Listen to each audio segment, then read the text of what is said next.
اللهم صل على سيدنا محمد النبي الأمي وعلى آله وصحبه وسلم. اللهم صل على سيدنا محمد النبي الأمي وعلى آله وصحبه وسلم. الحمد لله على آلائه، الحمد لله على إحسانه،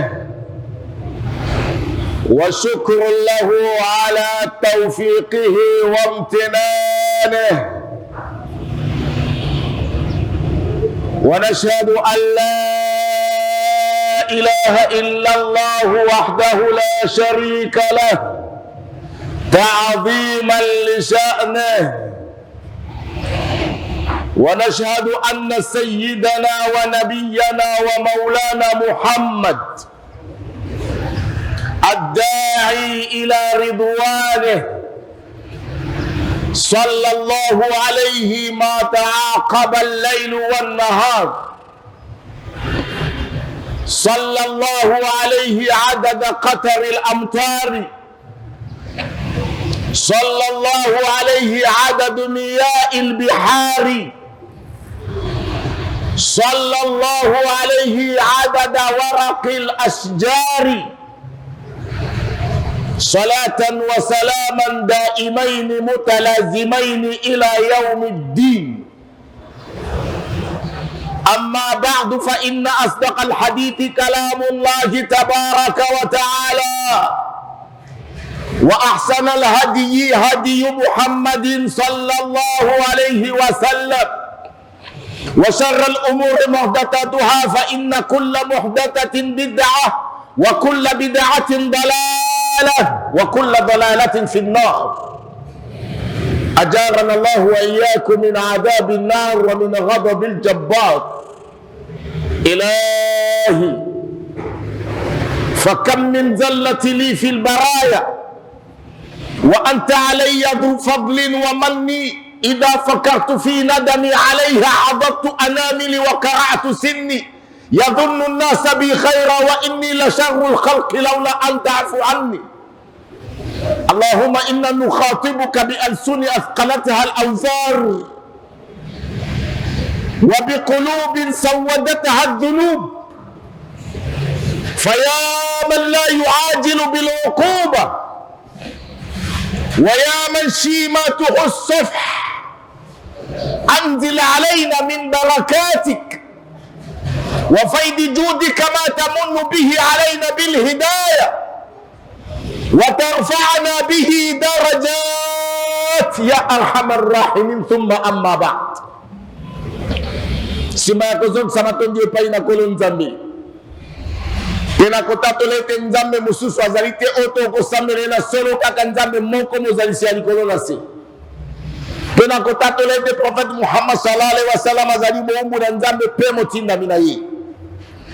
Nzambe atinda kena katika na mokili pote alongola biso la molili ala exception de la mwinde ko meme biso tina katika la lola tikete kimi ya Nzambe pe obote ya Nzambe ezalote ya prophète Muhammad sallallahu alaihi wasallam, na oyo nyoso tu akolanda kanzela na ekino mukolo ya suka maloba ya malamu esengeli esangisaka ba musulman ezali se oyo utila katika na buku na Nzambe al-Qur'an al-Karim.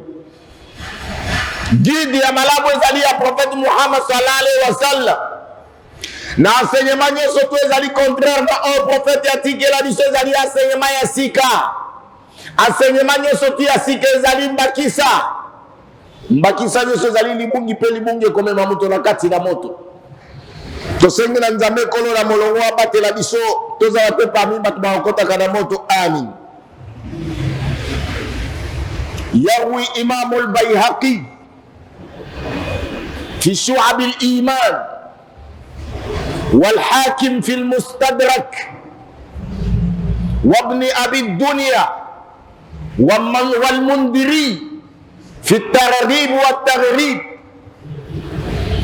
عن عبد الله بن عباس رضي الله تعالى عنه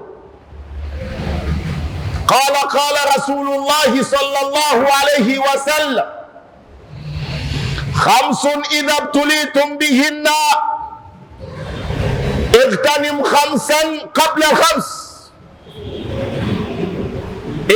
اغتنم 5 قبل 5 شبابك قبل هرمك صحتك قبل سقمك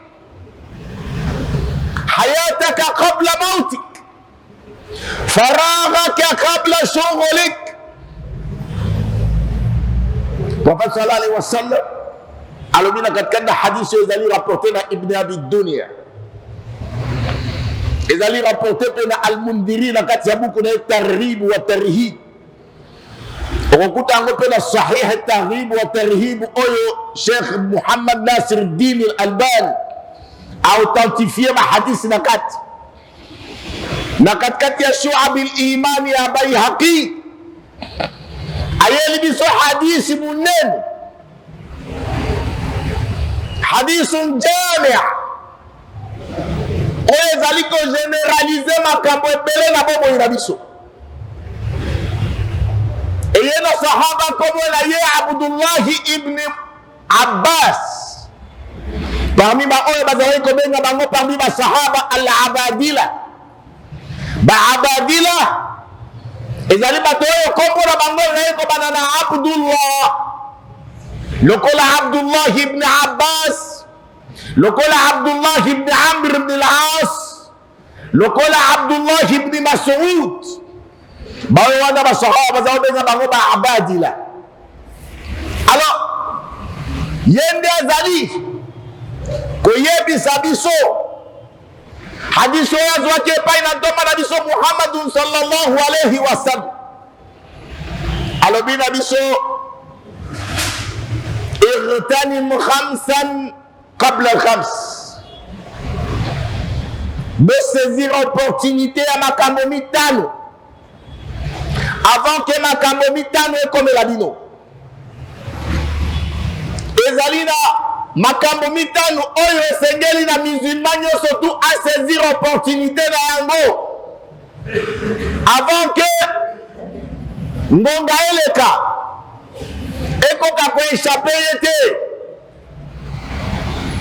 Awalan shababak qabla haramik, eloko ya liboso Prophète sallallahu alayhi wa sallam alobi esengeli na biso ba musulman to saisir opportunité ya jeunesse, ya moment o ya jeunesse, ya étape ya vie o ya jeunesse avant que tokoma bibange, avant que vieillesse ezwa biso. Wana eloko ya liboso.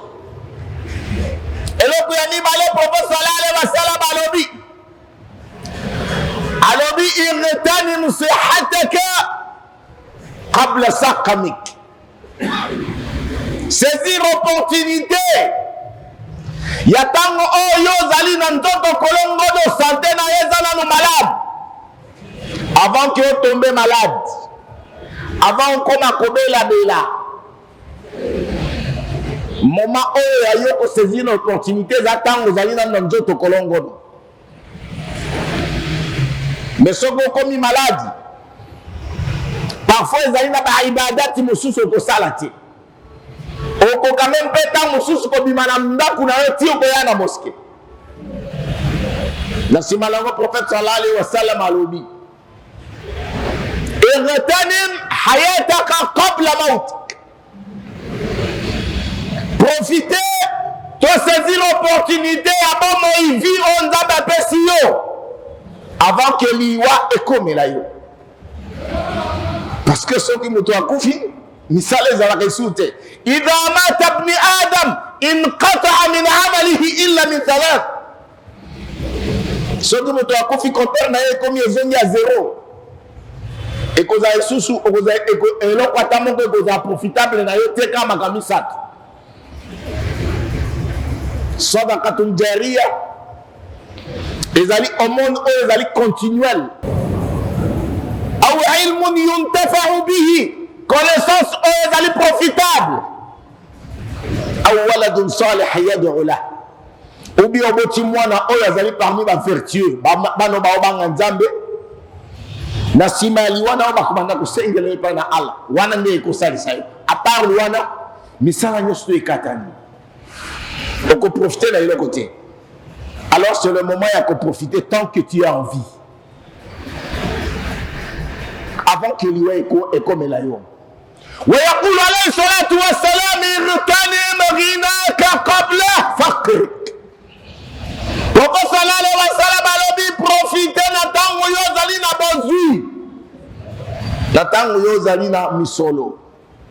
Avant que bobole est comme la yon. Obanda koloba ah si je savais. Et comme à trop tard, regret wana ekosali eloko ata moti. Prophète sallallahu alayhi wa sallam ayeko sukisa alobi irtanim fararak qabla shughlik. Profitez na temps libre oyo zanango. Wa préoccupé na eloko ata moti. Ozana musala mon côté oyo ekangi yo. Pwede okoga kosalela Allah subhanahu wa ta'ala. Profitez na temps libre avant que okoma préoccupé okoma na misala ta ezesute juma yango yo okomi kolela ta musoza na musala ekangi yo moyo tika machine oyo yo za ko contrôler yango ezati parce que soko tiki ta mususu bato ba okufa ta mususu ba produit ekomi malamu te. Vous êtes obligés, vous allez piquer place one. Parce que vous allez me souboule. Comme une préoccupation ma casse. On est sur la temps libre. Temps libre, une bénédiction. Un bienfait de la part d'Allah subhanahu wa ta'ala. Naama. Bakobele bazan la temps libre. C'est pas pour lui Abdullah ibn Abbas a dit la kakana hadith ezali rapporté la Bukhari na Muslim. Ni'matani maghbun fihima kathirun minan nas. Il y a deux bienfaits d'Allah subhanahu wa ta'ala. Oh bato bazali ko zwango juste valeur te. Bazo ba valeur ya bolamu wana mibalete. Ni'matu sihha. Ni'ma ya libosoto grâce à l'imotion ezali le fait qu'il y a cause à la santé à malade la ni'ma abi balé ezali al farah le fait qu'il y a cause à un temps. C'est ainsi que musulmans zalakate mutoyo afandi bwalobi que non mon cher yana tole qui s'attend. Le temps en islam est plus que l'argent. Le temps c'est la vie en islam.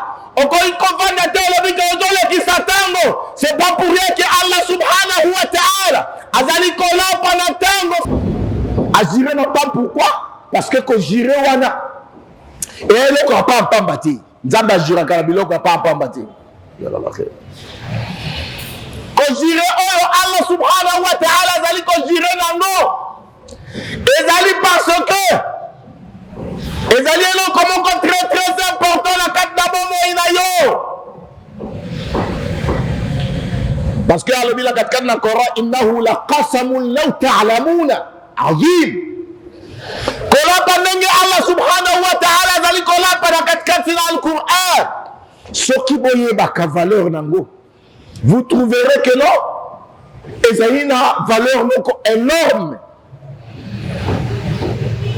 Le temps c'est plus que l'argent. Ba mindele ba lo ba le temps c'est de l'argent. Hollandais balobi tight cost held.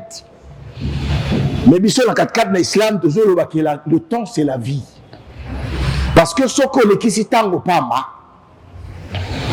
okozala min al khasirin. Tu seras du nombre de perdants. إذ يقول رب العزة تبارك وتعالى إن الإنسان لفي خسر في خسارة. Très certainement l'homme est dans la perdition.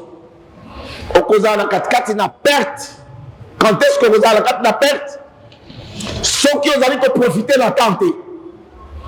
Ba commerçant na katikati na bino. Soki aza ko gérer temps na ye mabe. Commerce na ye ko kende liboso te. Okomona commerçant azali ko yebisa lobi ah mon frère awa na commerce po ozwa. Et Seigneur lui on respecté on va ko gérer facteur temps. Omoni ke no biloko zo couler mbang mbang te. Okitisi prix de façon que et si là on kende mbango kende ravitailler oya lisusu koteka pozwa davantage. Mais soko olembi ofandi olekisi tango papa ya kofanda kozela ka ba client na ba prix wana oyo tie okozala mina al khasirin.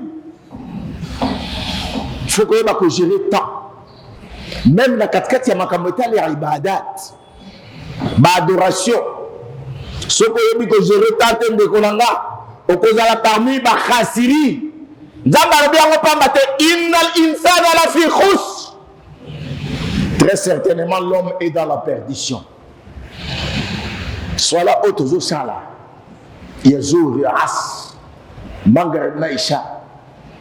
Nzamba prescrire un temps bien déterminé. Inna salata kanat ala al-mu'minina kitaban mawquta. Bien ordonné, bien organisé, bien gérer le temps. Quand yazour et bandi ermoti ermo. Quand asri et bandi eroti ero. Ce qui yo tangi si soit là mon corps. Vous avez parmi ma perdant. Par exemple, Sambeli Salat al-Asrité. Ce que Sambeli Salat al-Asrité, Yakoulou alayhi salatu wa salam. Fima yarouhi Imam al-Bukhari. Man fatatuhu salat al-Asri kafaka annama wutira ahluhu wa maluhu. Mutu oyo salat al-Asri eleki kabuli. Asambeli na ete avandi. Non dans ce mon frère yakato de ta jeu de dame ou jeu de fils. Tout l'excellent temps on a gotala ba série télévisée. Tout l'excellent temps on la gotala film oyo. Tout l'excellent temps on a koyoka musique. Man fatatu salatul asr. Salat asr soki eleki yo pamba boye.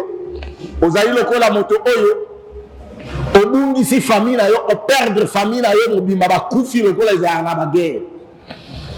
Ozali lokola moto oyo mbongo na ye nyonso to ebungi okomi moto défaillant. Mbongo na yo nyonso to esi okomi piaker kobungisa salat al-asr. Wana ezali kolakisa biso facteur temps koyeba ko gérer temps. Alors na temps libre on Nzambe apesi biso comme neema toyebaka ko gérer yango. Wana hadisi Abdullah ibn Abbas oyo ayeli biso enseigné biso oyo tozali nango na tina mukolo ya lelo tozongi na ebandeli. Prophète sallallahu alayhi wa sallam abandina na shababak qabla haramik. Il nous parle de la jeunesse. Pourquoi prophète sallallahu alayhi wa sallam abandina la jeunesse? C'est parce que la jeunesse c'est l'avenir de demain. La jeunesse, c'est la force. Allah subhanahu wa ta'ala min hikmatihi laqad ba'atha al-anbiya jami'ahum ash-shabab. Dans la sagesse, il y a Allah subhanahu wa ta'ala. Presque tous les prophètes. Oyo biso na bino toyebi. Bazwa ki prophétie na bango na âge ya jeunesse. Côté à Batomalongola Batonamoli, Wahada Ibrahim alayhi salam. Toyena Abraham, Oyazali le père de croyants. Abraham, Allah subhanahu wa ta'ala, le wa laqad atayna li Ibrahim rushdahu min qabl. Wa kunna bihi alimi. Allah subhanahu wa ta'ala le dit. Na pesaki na guidaki Abraham na pesaki e guidé utakala na yazali na mwana muke na tafsir ko ya kukuta keno na Asia ba 15 ans 16 ans déjà Abraham azalaki asi azui qui prophétie pro qui toma ya Allah subhanahu wa ta'ala. abengami deja na Allah subhanahu wa ta'ala na âge wana ya jeunesse. Ndenge moko tozali kokita na bantoma presque nyonso. Moïse, Moussa alayhi salam azwaki message an-nubuwa, azwaki prophétie na âge ya 40 ans. Wa Isa alayhi salam na Isa azwaki prophétie na âge ya depuis mwana muke ti akoli na 33 ans nzambe atomboli na katikati na mokili. Il était encore tout jeune. Wa hada nabiyuna Muhammad sallallahu alayhi wa sallam, toma nabi so Muhammad sallallahu alayhi wa sallam azwaki pe prophétie na âge ya 40 ans. C'est ainsi que Allah subhanahu wa ta'ala azali koyebisa biso na katikati na al-Qur'an al-Karim na surat al-Ahqaf na verset 15 na 16 ayebisi na biso âge ya jeunesse oyo Coran ezali ko reconnaître. Yaqulu rabbul izza tabaraka wa ta'ala ba'da a'udhu billahi minash shaitani rajim wa wassayna al-insana biwalidayni ihsana hamalathu ummuhu kurhan wa wada'atuhu kurhan wa hamluhu wa fisaluhu 30 shahran hatta idha balagha ashuddahu wa balagha 40 sana قال ربي أوزعني أن أشكر نعمتك التي أنعمت علي وعلى الوالدين وأن أعمل صالحا ترضى إني تبت إليك. Allah subhanahu wa ta'ala lobi litea oya pesaki bato na katkat na mokili bayeba kozala na bolamu envers baboti na bango, bayeba ko respecter baboti na bango, bazala na bonté envers ba parents na bango. Wa wasayna al-insana biwalidayn ihsana. Pourquoi tozala na boboto na ba parents na biso? Hamalatu ummuhu kurhan, ba mama na biso babota biso ba mema bazemi na biso na pasi. Wa wada'atuhu kurhan, pe ababota biso na pasi. Ezala ba mususu bazali awa abota na césarienne, soit maquillé sili mama, il fallait baluka passer par là. Comment est-ce que va encore sauver vie à maman na ya mwana? Wa wada'atuhu kurhan, pe mama na yo abota yo na pasi. Il faut qu'on respecte maman na yo. Prophète sallallahu alayhi wa sallam alobi paradis na biso na yo ezali na batalo ya ba maman na biso. Ça veut dire Seigneur na biso to s'humilier devant ba maman na biso, to mikitisa devant ba maman na biso, to zala te na lolendo liboso ya maman na biso, to na ba parents na biso, to ba komikitisa. Waqfid alayhi waqfid lahum janaha dhull min ar-rahma. Allah subhanahu wa ta'ala lobi na chapitre voyage nocturne alobi boye bakoko kitisa mapeka na bino liboso ya baboti. Fala tanharuhuma wala takul lahuma uffin, koloba na yeli loba sabotage te longo kuna abadan, tikelanga makelele. Wala takul lahuma uffin wala tanharuhuma wa qul lahuma qawlan karima. Lobela bangoli loba ya boboto ya komikitisa devant ba parents na yo. Obo ateke nga comme jeune na pomba bakoma benga nga maître par-ci par-là. Alors sikoyo lokolo okoma pomba ozali maître, okomi kondika komonela ba parents na yo komatisa mungongo na yo liboso na bango. Nzambe apekisi yo bezaleli wana. Il faut qu'on ait un boboto envers bango bamoni pasi pona yo. Wada'atuhu kurhan wa hamluhu wa fisaluhu 30 shahra. Timbenge mama na yo azwa zemi na yo na mukolo oyo kotika mabele ekosala 30 mois. Donc awa katikati na Quran ezali ko supposer que mwana abotami na 6 mois. Na 6 mois déjà mwana abotami. Et après 6 mois, allaitement. Na katika na Islam Nzambe alobi alobi الوالدات يرضعن أولادهن حولين كاملين لمن أراد أن يتم الرضاعة. Bamama o baningi basala allaitement moko complet ba allaiter bana na bango pendant 12 mois. حولين كاملين pendant 2 ans. Alors ceux qui ont kamati 2 ans, une année ça gagné 12 mois. Au baki si une année 12 mois ça dit 24 mois. Et tikali 6 mois ndenge Coran ezali koloba. Salasu na shahar. Ezali ko supposer ba ulama balobi ezali ko supposer que non obotama kina 6 mois. Donc ezali la possibilité même science moderne ezali ko accepter réalité wana que non mwana à partir de 6 mois akoki ko botama pe ezali ko vivre. نسيما نغنزا ما كتنا رياليتي أوتوزانا بو حتى إذا بلغ أشده وبلغ 40 سنة موانا كوليتي أكومي نمكاسي أكومي fort spirituellement أكومي fort mentalement أكومي fort na réflexion na mayele بلغ أشده وبلغ 40 سنة بأكوكيسي 40 ans.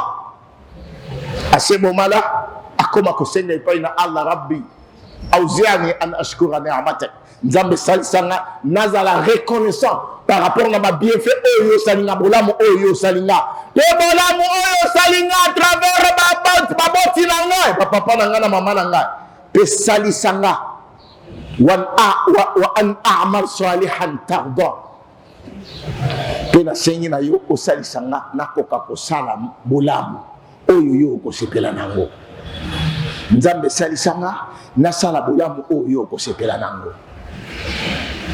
Et tant le prophète sallallahu alayhi wa sallam alobi irtanim shababaka qabla haramik, profiter na moment ya jeunesse, ça veut dire profiter na kosala misala ya malamu wa an a'mal salihan tarda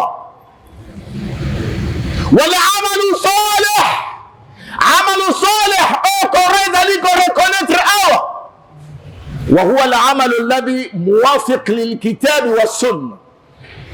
اذا لي مثال او اذا لي كونفورميمان ا بوكو القران الكريم na sunna ya prophète Muhammad sallallahu alaihi wasallam. Tinde ngozoli ko sala o sambela. Est-ce que sambela na o sambela ezali conformément na al-Qur'an na sunna? On doit sala zikr, ba peshe zikr. Mituna, est-ce que zikr ezali conformément na al-Qur'an wa sunna? Ba peshe ibada moko sala. Il faut que mituna la première des questions.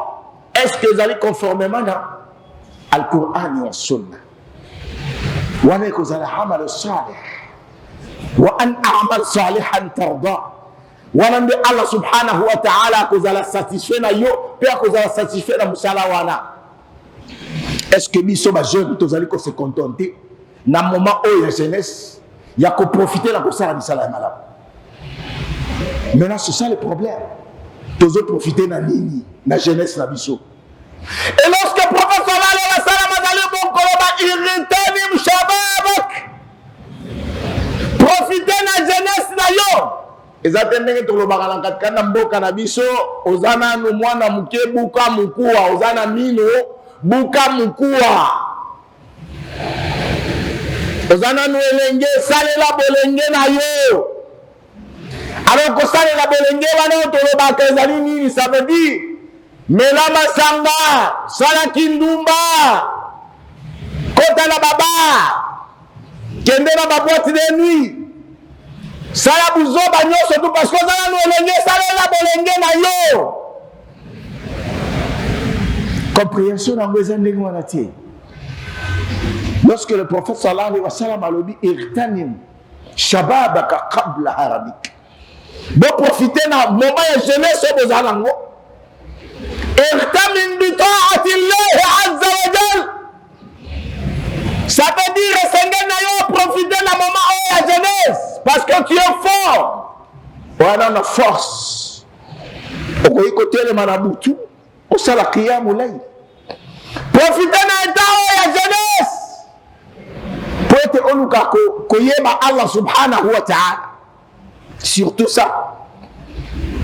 Parce que parmi makambo oyo ezali kosengela na biso toyeba, la première des choses oyo yanbari ala kulli muslim an ya'lamaha aw an ya'rifaha awalan al-ilm.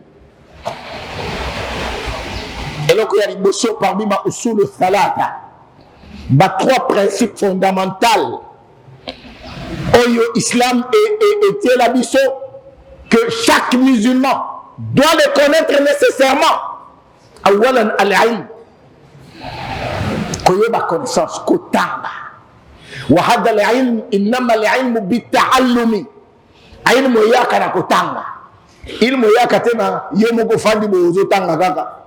Ozo mitangisa yemoko apeta bita'allum. Il faut zana muallim. Moto ya kotangisa yo. Mama ya jeunesse ne mama ya kotanga. Zato zole satangu na opamba zole na kotanga tena batu bazali kotangisa ba ustaz bazali kotangisa ba imam bazali kotangisa bazali ko sacrifier tana bango pona koluka kotangisa bino bakobenga bino po ete boko na kotanga bino ba jeune parce que vous êtes l'avenir de demain bazali ko boycotter kotanga. Non na okanga na kotanga tena kini kotanga pona nini? إمام الشافعي ذلك يرسل بسوء تصبر على مور الجفا من معلم فإن رسوب العلم في نفراته فمن لم يذق ذل التعلم ساعة تجرع كأس جهل طول حياته. حياة الفتى والله بالعلم والتقى فإن لم يكونا لا اعتبار بذاته. إمام الشافعي أبسي بسوليتيا تصبر على المور الجفا من معلم. Comme on a muallim ta mususu azali comme mabino trop dur mabino. Fallait bis sabr. Zana patience. Kanaka motema. L'essentiel au joie. Par la ilm. Oyo ye azali nango. Fa inna rusuba al-ilm fi nafaratihi. Moto akozala échec, akozwa échec na ilm tanga okima, oshue. Okozala manipulable par tout le monde. Mutu yo soto akoya manipuler yo kei. To sala bosali, to sala botosali. Pourquoi ana ilmu te? Mais soki yo motozali akotanga, okojuge nanu apela motozali kobenga yo, okojuge na likambo yo bazali kolakisa yo, olobi est-ce que Nzambe alobi yango? To prophète Muhammad sallallahu alayhi wa sallam alobi yango. Mais soko ana connaissance te, okomemalaka na mouvement. تجرع كأس جهل طول حياته والله حياة الفتى والله بالعلم والتقى. بيبك في يا ملام بنا موتو في يا ملام بنا موت بولام سبب بفرمي بالون بولام سبب أنا مسكين على لاتي. حياة الفتى والله بالعلم والتقى والله فينا يوم pour aider la vie mon considéré pour en considération la katikati na vie ezala mabilo komi balé al-ilm connaissance wa tuqa nakobanga Allah subhanahu wa ta'ala fa in lam yakuna la i'tibar li dhatihi soki ilm bozana ngote kobanga nzambe bozana ngote tu ne vaux à rien wana tina moko to valeur ata mogote al-ilm at-talab al-ilm. Ya ma'ashar al-shabab ta'allamu. Mes chers jeunes, moko kakotanga boluka kotanga. Abu Sa'id al-Khudri alobi prophète sallallahu alayhi wa sallam azali soki amoni ba jeune alobi marhaban bi wasiyati rasulillah. Soki amoni ba jeune baye alobi marhaban bi wasiyati rasulillah. Dite ya le prophète sallallahu alayhi wa sallam tika ki pour l'encadrement ya jeunesse. Soyez les bienvenus bino bato le prophète sallallahu alayhi wa sallam azali ko tenir compte na bino mingi. Eluka kotanga ce n'est pas makambo nyoso to ke sengela na yo tanga. Innama ta'allamu ma'rifata Allah. La première des choses il faut que yeba Allah. Il faut que yeba Allah. Nzambe zanani. اعرفوا الله سبحانه وتعالى fi tawhidihi fi uluhiyatihi wa rububiyatihi wa asma'ihi wa sifatihi. Koyeba Allah subhanahu wa ta'ala na bomoko na ye, koyeba Allah subhanahu wa ta'ala na bomoko na ye, na bonzambe na ye, na kisenyori na ye.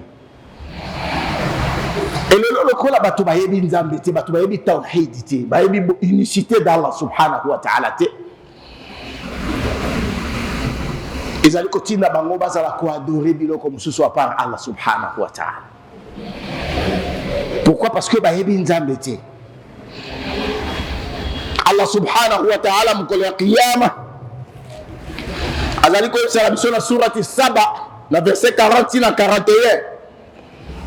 Alobi yawma yahshuruhum jami'an thumma yaqulu lil malaika ahaula'i iyyakum kuntum ta'budun kanu ya'budun.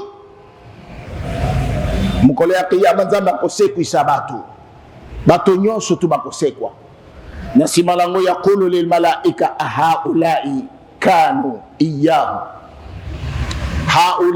ahaula'i iyyakum kanu ya'budun. Bakoyebisa na biso bato bino bozalaki nde ko adore bino ba malaika oyo, bozosala ibada ya ba malaika oyo, bozalaka ko invoke ba malaika oyo, ba malaika bakosa bakorepike paina Allah balobi subhanak, bakoyebisa na Allah subhanahu wa ta'ala qalu subhanak anta waliyuna min dunihim bal kanu ya'buduna al-jinn aktharuhum bihim mu'minun.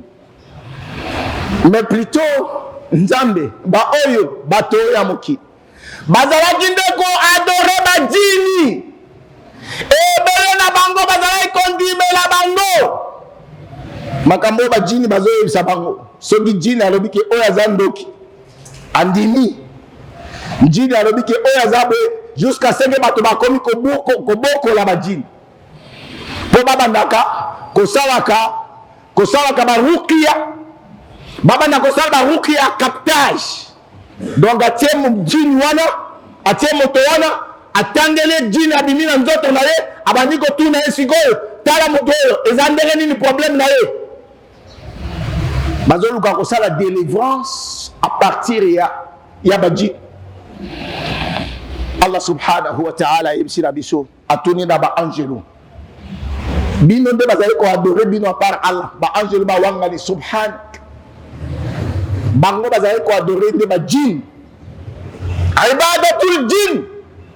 Et so ko yebisi bango est-ce que bino bozali ko adore do biso do adore ka ba jinn de biso tanga ka ko ba jinn wala bandi ko. Et rappelez-le hadith ya Adi ibn Hatim, Hadi ibn Hatim tangu nzamba alibina katika na Qur'an ittakhadha ahbarahum wa ruhbanahum arbaban min dunillah.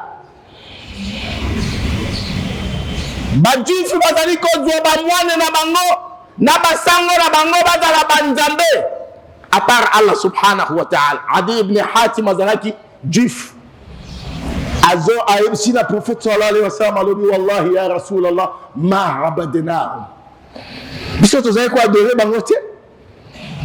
Prophète sallallahu alayhi wa sallam atuni bango, atuni ye Adi ibn Hatim, n'est-ce pas bango soki bayebisi na bino ke oyo ezali halal bino bondimi, n'est-ce pas bajin baba batu wana bazalaki koyebisa bino ke oyo eza haram bino bondimi. Watilka ibadatukum iyahum, ibada oyo tozali koloba yango wana ndenge bajone ebele muke azali na jini na azali ko invoquer, muke azali na jini na nzoto bako servir yo na rien, bako zala toujours ko bangisa yo. Wa annahu kana rijalun min al-insi ya'uduna bi rijalin min al-jinni fazaduhum rahaqa. Allah subhanahu wa ta'ala lobi bajini bazala ko bangisa nde batu bako effrayer yo bakoma ko terroriser yo. C'est pourquoi ce balobi que non jini moko akoche ngomona ndé bato yinde ba opanza.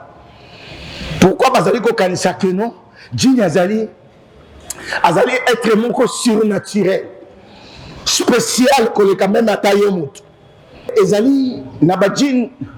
Allah subhanahu wa ta'ala lobi wa anna minna salihuna wa minha duna dhalik kunna tara'iqa qidada.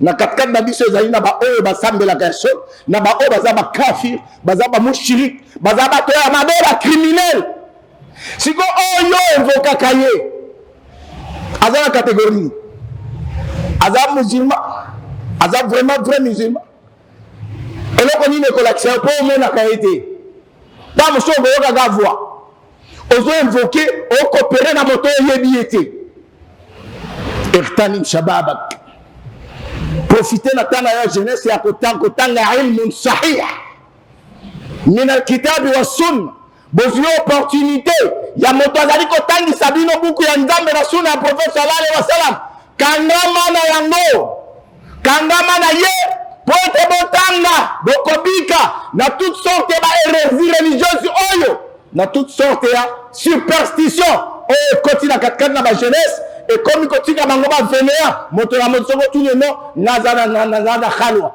ngai nazali na riaza ngai nazali allez travailler moment ya jeunesse ezali moment ya koluka kosala mosala vous ne travaillez plus parce que vous allez na riaza vous travaillez parce que vous allez na khalwa. Qu'est-ce que ça va vous apporter? Vous allez na obligation ya kosalisa libota na yo, vous allez na obligation ya kosalisa famille na yo. Irtanim shababak. Seigneur na yo profiter na ta oya jeunesse. Ce n'est pas seulement le banamibal. C'est pas seulement le garçon ou les banamibal. Mais plutôt il faut qu'on y ait profiter même bana basi. Lelo oyo bana basi. Bazo yeba ko profiter na jeunesse na bangote. Soko yebisi na ye profiter na jeunesse na ça veut dire bima li banda la tamutakala. Sala ndenge omona kango na télévision. Baba kamnyo soto le kana vol novelas il faut qu'on mette en pratique. Obali na noelenge. Sala la nzoto. Ça veut dire sala ekobo. Kota la baba, kota la ba. Na la presse ya komela masang. Sala ekobo nengo ringi. La majorité de la jeune fille, on a double SIM ou bien 4 SIM. Si moi on a SIM la télévision, il y a des téléphones. Si moi on a double SIM et pas la jeune fille. Ils ont 4 5 mibali. On a 4 SIM, on a double SIM nanga, mais ba ndenge na gérer kabango. Et effectivement, ils ont bandenge à gérer kabango. Oh, ceux qui a bengi ono, attendez, na kobenga yo. Oh, ceux qui a bengi, oh, zela na kobenga yo. Je te rappelle, bonabo. Ezali ko saka, ezali ko contribuer à la dépravation de mœurs na 4-4 de jeunesse na biso. Bande ko ya basi sengeli mo dans l'exemplaire. Même maintenant il a dit. Allah subhanahu wa ta'ala yebsi na prophète Muhammad sallallahu alayhi wa sallam. Dans le 33e chapitre, il y a 5 Coran, le verset 33. Ya ayyuhan nabi qul li azwajika wa banatika wa nisa'il mu'minin yudnina alayhinna min jalabibihin. Eh yo prophète, yebisa basi na yo, yebisa bana na yo ya basi, yebisa na ba musulman nyoso. Basala nini ya rabbana? Yudnina alayhinna min jalabibihin. Balata bavwana bango ya minene zipa bango nzoto. Batika kolata bilamba oyo ezali kotombola batolo na bango balakisa mabele. Batika kolata bilamba oyo ezali kolakisa sima na bango. Il faut balata bilamba oyo ezali ample. Yudnina alayhinna min jalabibihin.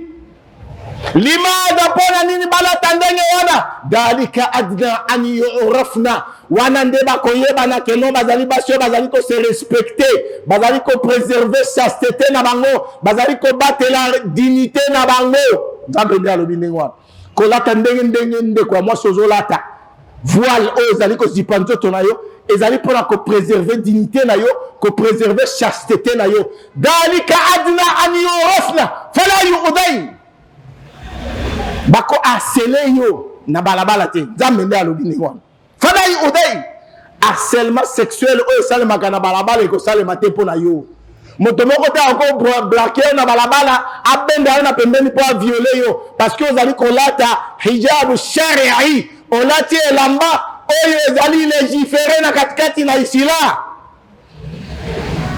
Mais sikoyo totala na ndeba ndeko na biso ya basi, qu'est-ce qui se passe? Okokuta ke ba mama bato bakomi mikolo bango nde bazali kosala iltizam na hijab na kolata voile normalement. Mais ba jeune fille na biso bazolinga kolata voile normal te. Et parfois ezali faute na bango te, ezali faute ya ba mwalimu mususu. Ba mwalimu mususu bazoko yebisa ba jeune fille balobi tant que na normalité ça ne sert à rien ya yoko kozipa nzoto. Tango yoko bala nde kozipa nzoto nde bongo islam elobi. Kevin le boutin nani alobi na yo kaka nde yo bala nde ozipa nzoto na yo. Ba mama oyo bino bokomi mikolo ezali suna tina te bino bolataka ba voile ndenge bezala kozipa ndenge wana. Wal qawaidu min al nisa alladhina la yarjuna an nikah laysa alayhinna junahun an yad'ana thiyabahun. Allah subhanahu wa ta'ala lobi ba mama bakomi mikolo wana bino bozali suna obligation te ya kolataka ba voile. Sikoyo ba jeune bakamati makambo wana na ba mwalimu su ba changer makambo wana babite bino ba jeune nde bolakisa nanu banzoto na bino ndeko na ngai wa mwasi keba kozala kwanga oyo bazali kosala yango publicité te, kozala kwanga ya échantillon te parce que kwanga ya échantillon basombaka yango te. Soko leki na place baoteka bakwanga komona bafungoli kwanga moko boyomona soki eza pembe te eza mwindu ndenge yo mpe olataka jipe na yo fo bamona kushi na yo eza pembe te eza mwindu. Mais soki moto aye po aya kosomba kwanga akotala kaka kwanga wana eza pembe te eza mwindu na nsima nango oli asomba oyo esi efungwami basomba kaka oyo ekangama oyo ezipama nde basombaka. Alors ndeko yanga mwasi nazali koteya yo mokolo ya lelo kangama na voile na yo parce que ezali dignité na yo eza honneur. Kokanisa te ke tango yo eza kolinga kolata voile te nde na tango wana kozala mibali yele lokuta. Mais plutôt bato bakolinga kosakana na yo ndenge balukaka kosakana bakwanga échantillon moto nyonso to akoya kosimba atala yango soki eza bien esepelisi ye na nsima nango atiki asombi nde mosusu. Irtanim shababak lata voile na yo tant kozala na jeune fille avant ke okoma mokolo na yo ndeko ya mobali yeba koluka ilmu shari tika shirk billah bosanisi nzambe na eloko mosusu koinvoke badini kosala makambo oyo nzambe arekomande yango te. Luka kotanga ilmu shari elongola yo na libunga parce que prophète sallallahu alayhi wa sallam ayebisi na biso alobi innama bu'istu muallimin ngai natindamaki nazala muallim nalakisa bato natangisa bato. Alors bakotangisa nani soki yo jeune otanga te to profiter na moment oyo mpona kosalela plus Allah subhanahu wa ta'ala parce que soki tokomi mikolo parfois ntango mosusu losambo tokobanda kosala te ntango mosusu tokoyeba lisusu ata kokanga ta siyam tokosala yango te. C'est ainsi que le prophète sallallahu alayhi wa sallam a yebisi na basahaba pe ayebisi na biso alobi la takunu mithla fulan kana yaqumu layli fatarat. Kozala te lokola songolo mutu wana songolo ata nkomona ete yazali kosala ibada ya nsima nango asundola asuna moya kosala te parce que akoma mokolo parce que azali suna force te ya kosala ndenge azali kosala liboso ntango azalaki jeune. Profiter de la jeunesse, ça veut dire salela islam makasi pour Allah subhanahu wa ta'ala akoka كندي من بارك الله لي ولكم بالقرآن العظيم ونفعنا وإياكم من الآيات والذكر الحكيم. آمركم بما أمركم الله من طاعته فأطيعوه وأنهاكم عما نهاكم الله عن معصيته فلا تعصوه. واستغفر الله العظيم لي ولكم فاستغفروه إنه هو الغفور الرحيم. الحمد لله الواحد الأحد الفرد الصمد الذي لم يلد ولم يولد ولم يكن له كفوا أحد. خلق الخلق فقدر ودبر فيسر وكل ميسر لما خلق له. أشهد أن لا إله إلا الله وحده لا شريك له. أشهد أن محمدا عبده ورسوله صلى الله عليه وعلى آله وأصحابه ومن سار على دربه إلى يوم الدين. أما بعد فإن الله سبحانه وتعالى أمركم بأمر بدأ فيه بنفسه وثني بملائكته المسبحات بقدسه وثلث بكم أيها المؤمنون من برية جنه وإنسه فقال تعالى مخبرا وآمرا إن الله وملائكته يصلون على النبي يا أيها الذين آمنوا صلوا عليه وسلموا تسليما. اللهم صل على محمد وآل محمد كما صليت على إبراهيم وعلى آل إبراهيم وبارك على محمد وآل محمد كما باركت على إبراهيم وعلى آل إبراهيم في العالمين إنك حميد مجيد. اللهم أرنا الحق حقا وارزقنا اتباعه وأرنا الباطل باطلا وارزقنا اجتنابه. اللهم اغفر للمؤمنين والمؤمنات والمسلمين والمسلمات الأحياء منهم والأموات إنك قريب سميع مجيب دعوات. اللهم وأعز الإسلام والمسلمين وأذل الشرك والمشركين أعداءك وأعداء الدين. اللهم اقتلهم بددا وأحصيهم عددا ولا تغادر منهم أحدا.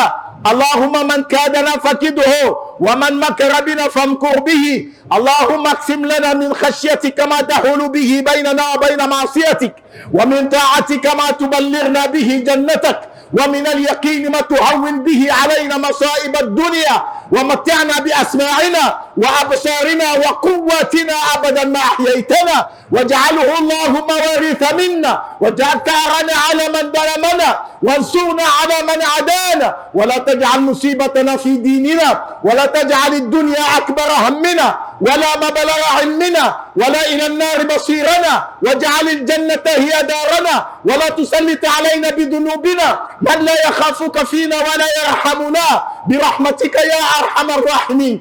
Enkolo tozali kobele na yo na mokolo ya lelo ezali mokolo ya molam mokolo oyo kisama pamboli na yo tozali kobele na yo po tozali nzambe mokokisi na bilaka oyebisi na biso ya solo tosenga kaka epai na yo pe koexauce ba priere na biso yango wana tozali kobele epai na yo tozali kotika bareketi na biso epai na yo po ete okoka koexauce yango po ete yo kozali mokokisi na bilaka kokisela biso mae tozali na yango posa pesa biso mae tozali kosenga na yo po ete ya solo yo ozali nzambe mosusu azali te tokobele ye mokolo ya lelo nzambe tozali na bokono na katikati na banzoto ezali kotrouble bomoi na biso tozali kozwa libiki te tokei na bahopito nyonso tu tozali kobika te yo nde ozali ya solo mobikisi malamu tozali komitika epai na yo totiki banzoto na biso na maboko na yo po ete oleka na kobikisa biso libiki na yo oyo etikaka trase ata moko te ya maladi yo ozali nzambe mosusu azali te kaka yo tozali kosenga na yo oyokela biso mawa po ete yo nzambe ya solo ozali ntangolu ntamawa jipa biso na ngolu na yo nzambe jipa biso na ngolu na yo nzambe ya solo ozali nzambe oyo tonda ngolu tosengi na yo nzambe oleka na kosalela biso maye tozali nango posa nzambe kitisa kimia na katikati na mabota na biso kitisa kimia na katikati na moske oyo nzambe tozali kosenga na yo kimia na katikati na mboka na biso leka na kosala ete kimia ezala koresore ezala restore na katikati na bomoi na biso po ete yo ozali nzambe na kimia utaka kaka epai na yo tozali kobelela epai na yo oleka na kosalisa biso nzambe leka na yo koyokela biso mawa nzambe pesa biso na mai tozali kosenga na kati na baduao na biso nzambe yo nde ozali mopesi molamu tozali kosenga na yo ya solo nzambe kowa koexauce biso nzambe koyokisa biso soni te koyokisa biso soni te nzambe longola biso na via mikakatano tozali na yango longola biso na via ya pasi oyo tozali na yango nzambe oyo nyonso tu ezali ya moyini satana oyo ezali kotrouble bomoi na biso leka na kokangola biso po ete yo ezali mokangoli molamu tosengela yo nkolo na molongo yo nde ozali nzambe tozali kobelela moto te tozali kobelela mpe bibima te tozali kobelela kaka epai na yo po ete yo nde okitaka osala lekana kosala na katikati na bomoi na biso wa sallallahu wa sallim ala nabiyina Muhammad wa ala alihi wa sahbihi wa sallim subhana rabbina رب العزة عما يصفون وسلام على المرسلين والحمد لله رب العالمين.